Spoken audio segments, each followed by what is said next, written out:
What if I told you that the great warriors of the North spent a quarter of the year in complete darkness, locked within the confines of turf walls?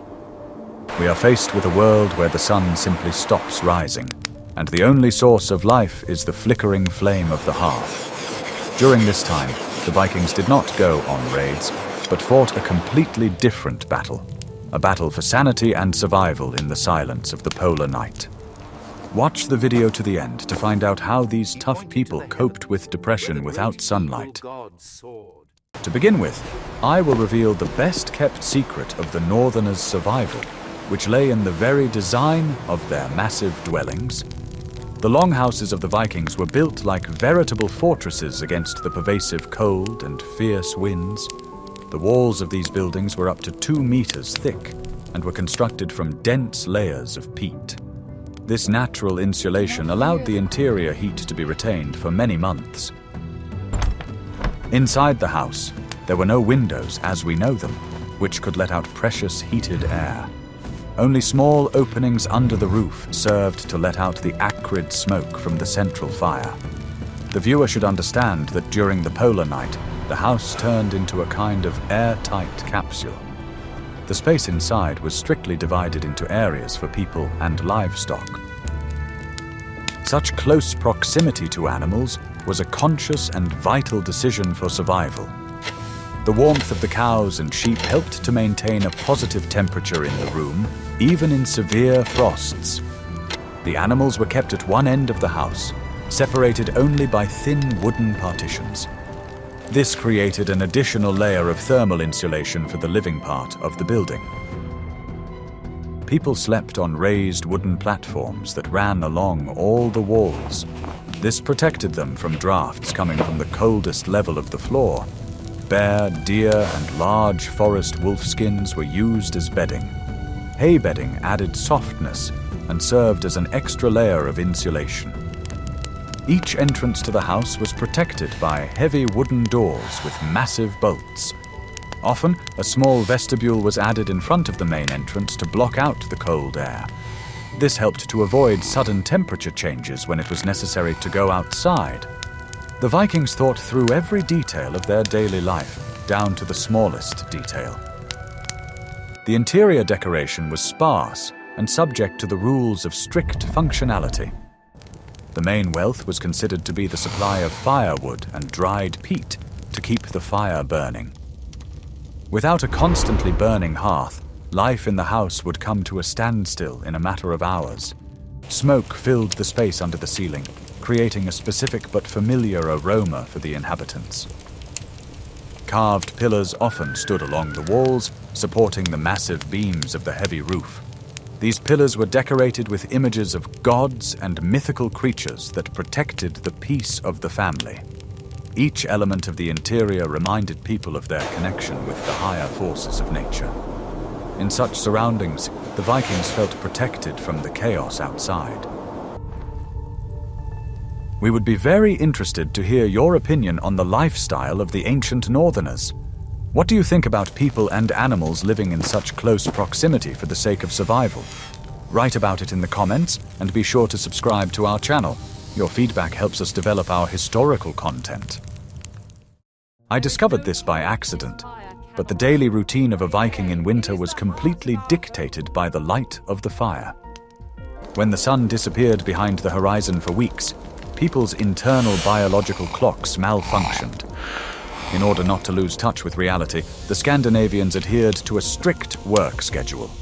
Each member of the household had specific duties throughout the period of darkness. Women spent long hours at spinning wheels and heavy vertical looms. They created the thick woolen fabric needed for sewing clothes and sails. The work required tremendous patience and attention in the dim light of the hearth.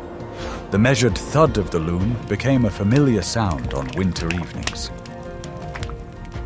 The men repaired fishing gear and made new tools from bone. They often carved wood, creating spoons, bowls, and knife handles. Each item had to be not only useful, but also beautiful.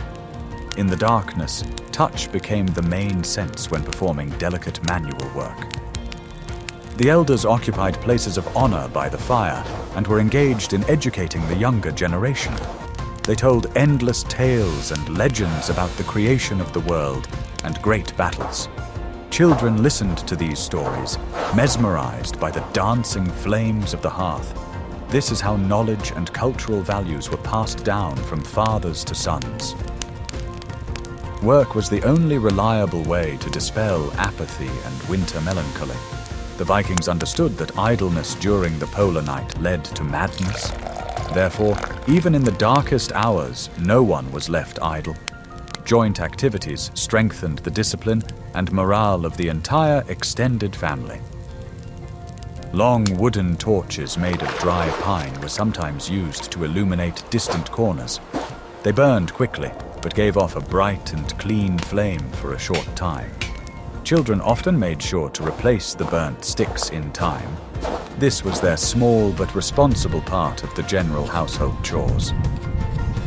Viking clothing in winter consisted of several layers of wool and fur capes. Even inside the house, people rarely took off their warm, soft leather shoes. The shoes were stuffed with dry grass to absorb moisture and provide additional warmth for the feet. Comfort in those days was a relative and very simple concept. Do you think modern people could remain productive in such harsh conditions? Want to know the main secret that helped the Vikings not go crazy from the eternal darkness? In the next chapter, you will learn how an ordinary dinner turned into a mystical ritual. You have definitely never heard of this unique secret before. The Vikings' winter menu was a true triumph of preservation and food preparation skills.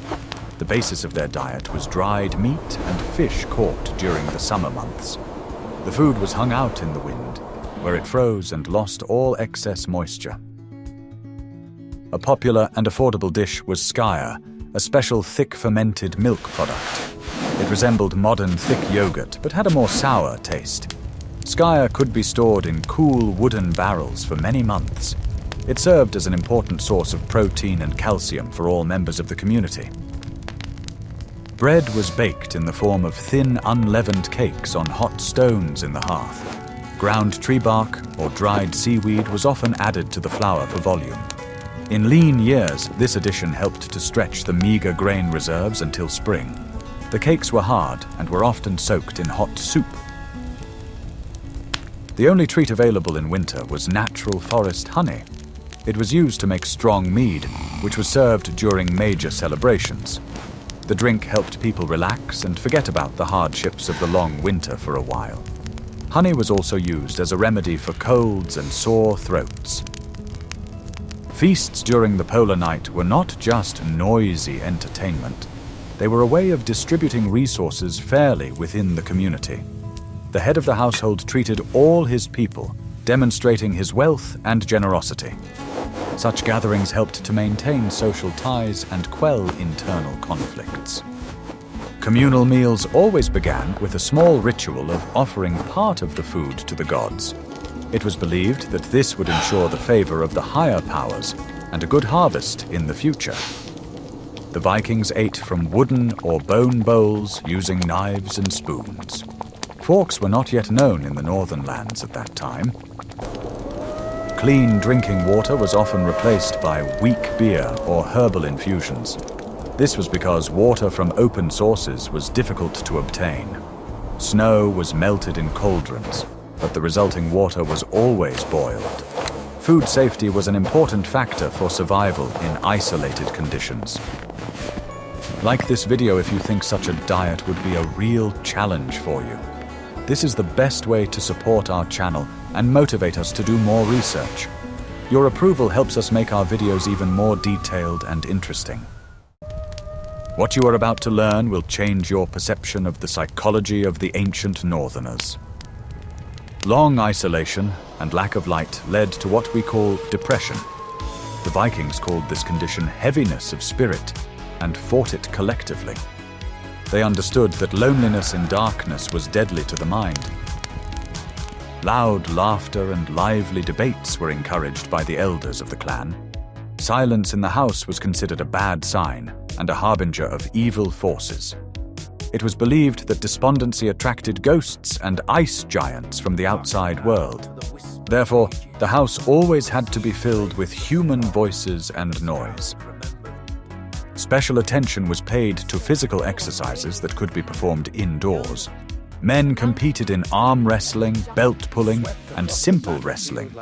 Physical activity helped to stimulate blood circulation and combat the constant feeling of cold. A warrior's body had to remain ready for spring campaigns. The Vikings also practiced collective singing of simple folk songs about home. The musical rhythm helped synchronize people's actions and created a sense of unity. The songs often mentioned the sun and the imminent return of bright, warm days. Hope was as important a resource as food or fuel. Many believed that the darkness awakened the hidden abilities of the human mind. Winter was considered a time for deep reflection and rethinking the past year. People analyzed their mistakes and made grand plans for the coming summer. Spiritual growth was an integral part of survival in the polar regions. Which of these survival tactics do you think is most effective today? Does this list of tricks end here, or is there more to come? In the next chapter, you will learn how the Vikings coped with terrible weather.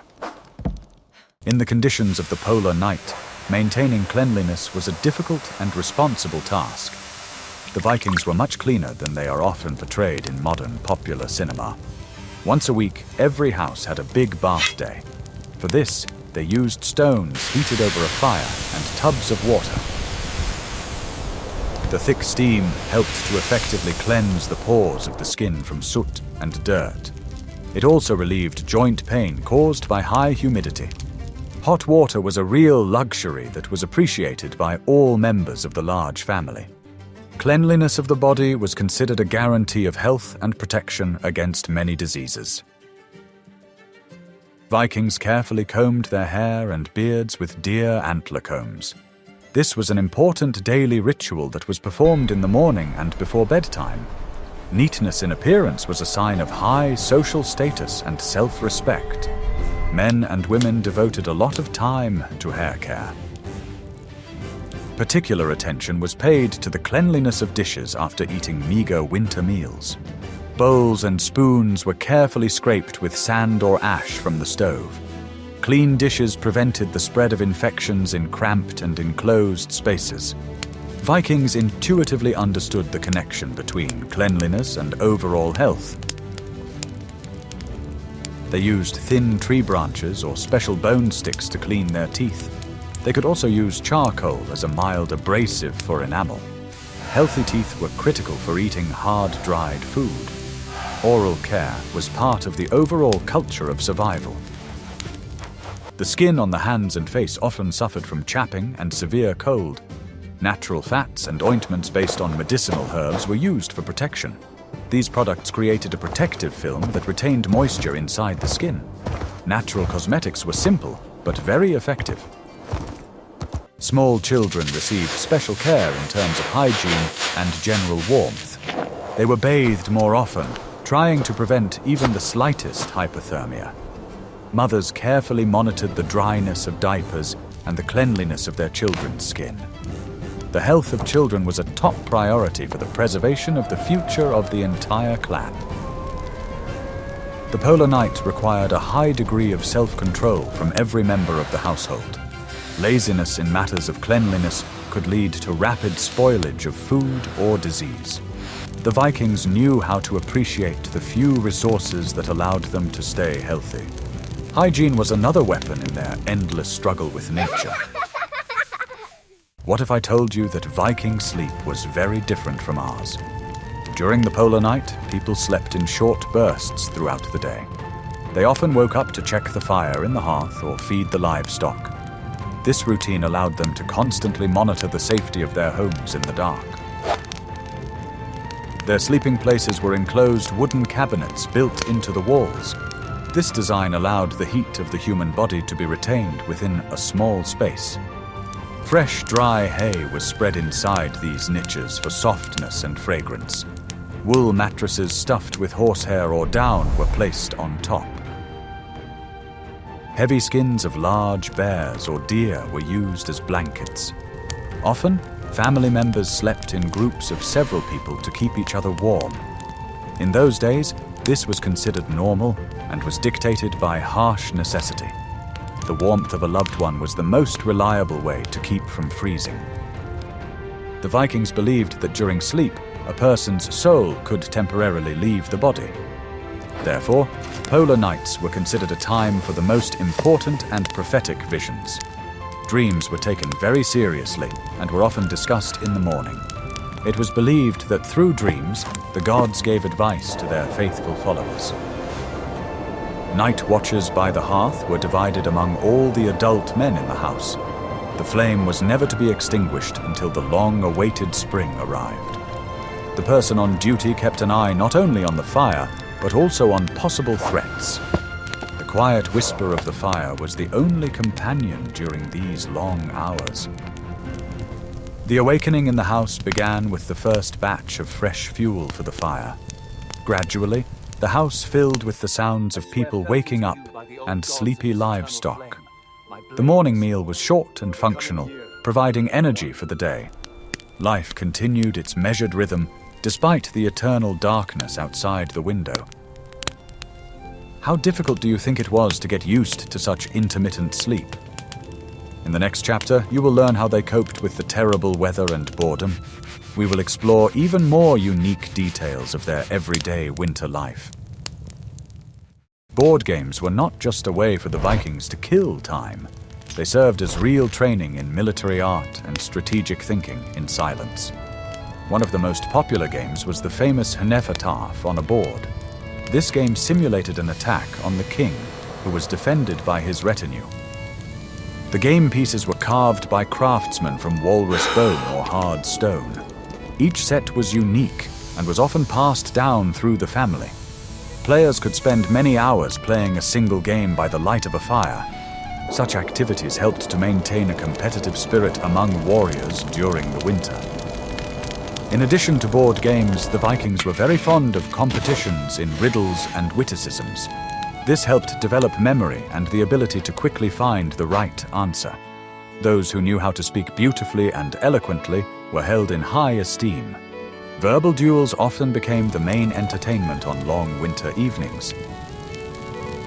Women often competed with each other in the complexity and beauty of their embroidery. They created entire pictures on fabric, telling stories of great campaigns. This required not only skill, but also good eyesight in the dim light. Creativity was a way to express their feelings and dreams of summer. Young people in the house often practiced strength games and simple exercises.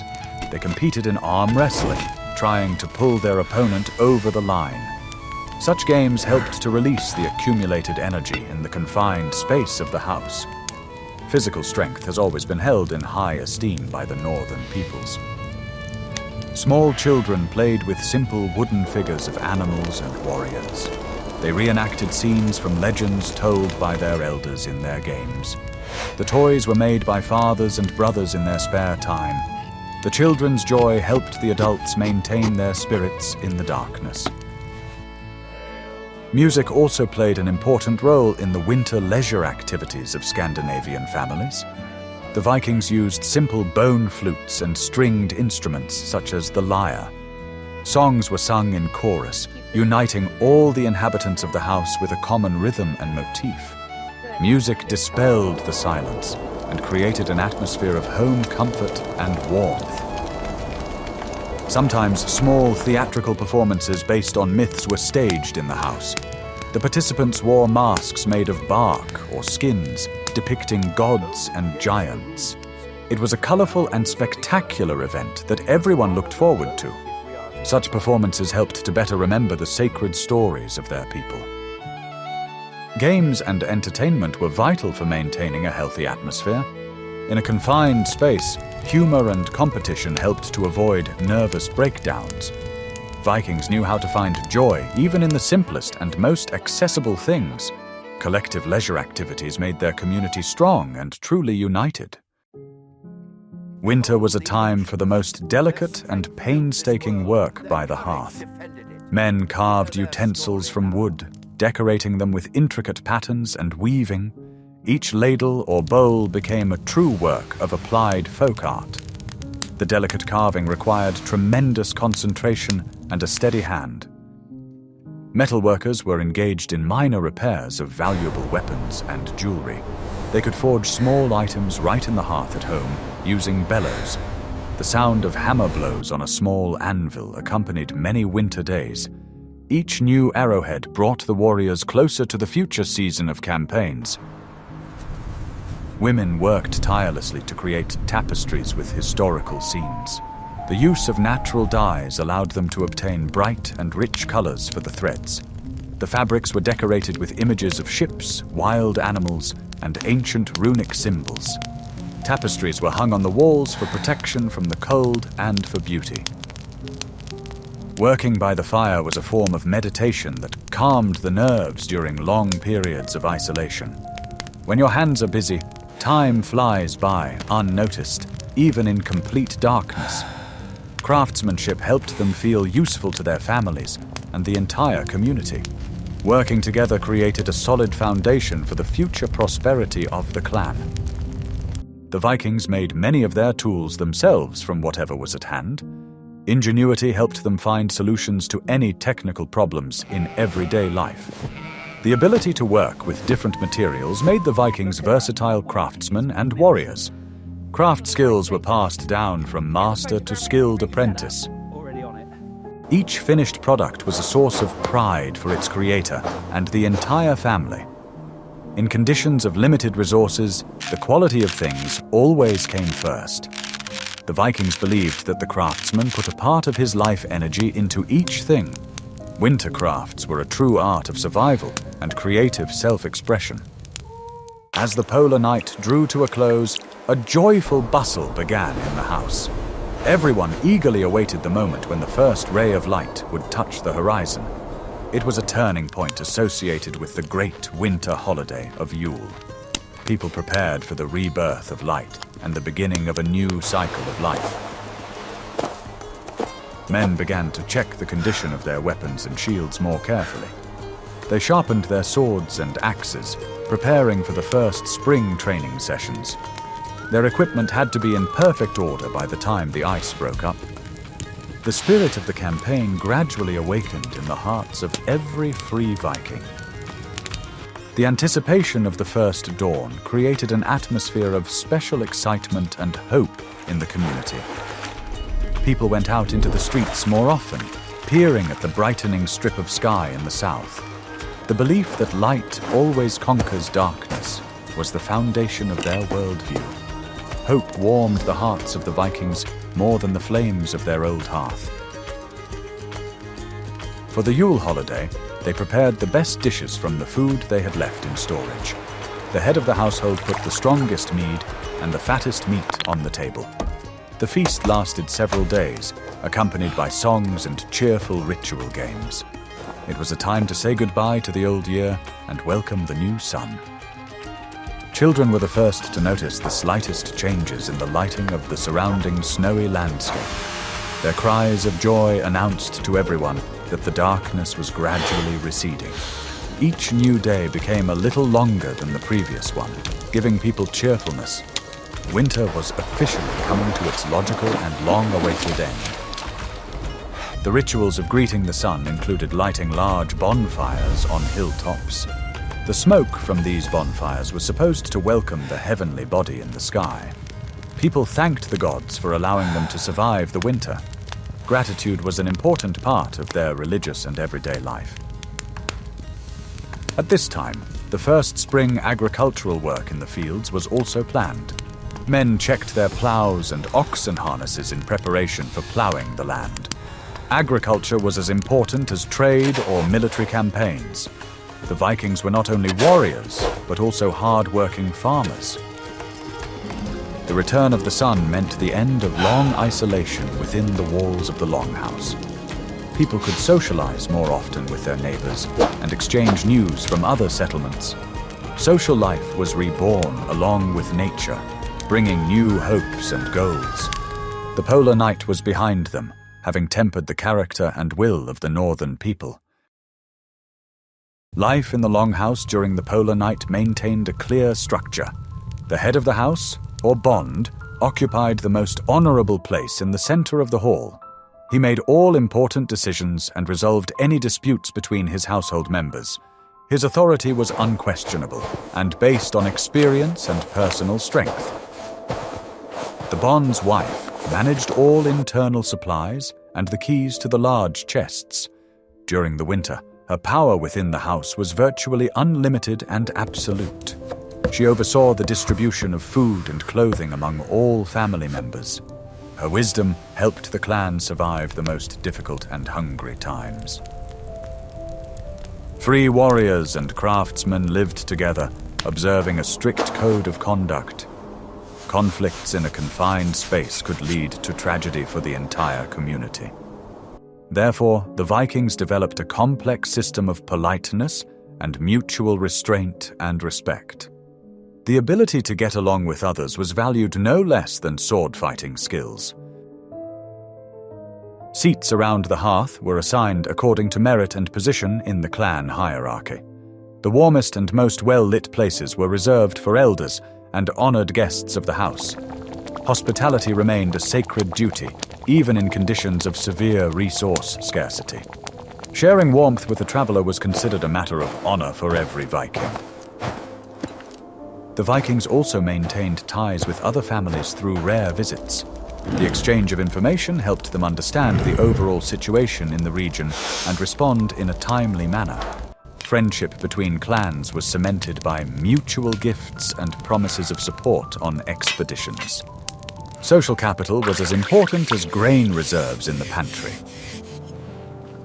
Women played the role of guardians of traditions and the moral spirit of the entire extended family. They healed wounds, comforted the sad, and ensured that rituals to the gods were observed. Their influence on the atmosphere in the home was enormous and very creative. Without women's care, life in the Longhouse would have been unbearable. The polar night was a time of testing for each person and the community. Those who knew how to obey discipline and care for others survived and prevailed. The Vikings emerged from the darkness even stronger, more united, and ready for feats. This winter became another chapter in their great and heroic history. The life of the Vikings during the polar nights proves an eternal truth. People are capable of adapting to any conditions when they have a goal and the support of their loved ones. We saw how great sagas and willpower were born out of darkness and cold. These people did not just wait for spring, they strengthened their spirit. What tradition do you think would help us overcome the winter blues today? Suggest topics for future videos in the comments below this video. And don't forget to subscribe to continue our journey through the centuries. Your support helps us open new pages in the living history of humanity.